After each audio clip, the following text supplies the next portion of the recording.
কৃষ্ণা পাঞ্চালী রাজা দ্রুপদ পুত্রের অভিলাষে যজ্ঞ করলেন। পুত্রের সাথে পেলেন এক কন্যা, অপরূপা। কাজল কালে কুঞ্চিত কেশরাম কোটি ছুঁয়েছে। লোকে বলল যেন যজ্ঞ থেকে উঠে এসেছে। কালক্রমে রটে গেল তিনি বহ্নি সম্ভূতা। আসলে তার দৃপ্ত তেজ, দৃঢ় কর্তব্য নিষ্ঠা, অপরূপ লাবণ্য সমকালীন যুগে ছিল বিরল।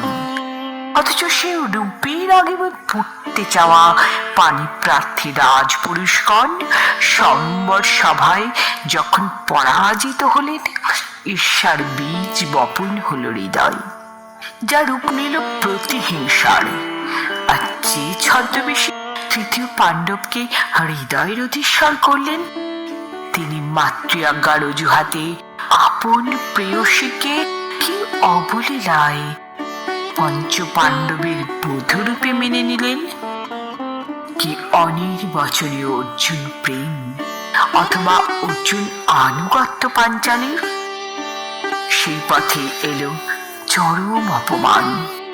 আলোলায়িত কুঞ্চিত কেশদাম যখন লম্পট দুঃশাসনের হাতে মুষ্টিবদ্ধ, নারীর লজ্জা আবরণ ভরা রাজসভায় প্রশ্নের মুখে নিরুচ্চারিত কোনো প্রতিবাদের ভাষা।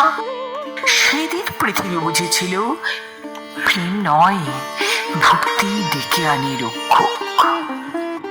তাই সসাগরা পৃথিবীর সমস্ত বস্ত্র যেন দান করলেন সখা কৃষ্ণ।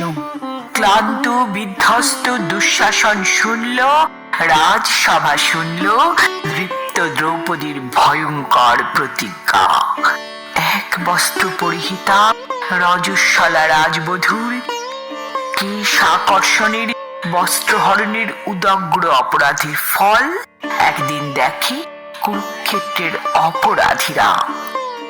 কৃষ্ণা থাকেন আপন দৃঢ়তায় অবিচল, তাই তো তিনি আগুনের মেয়ে, চির উন্নত গ্রীবা।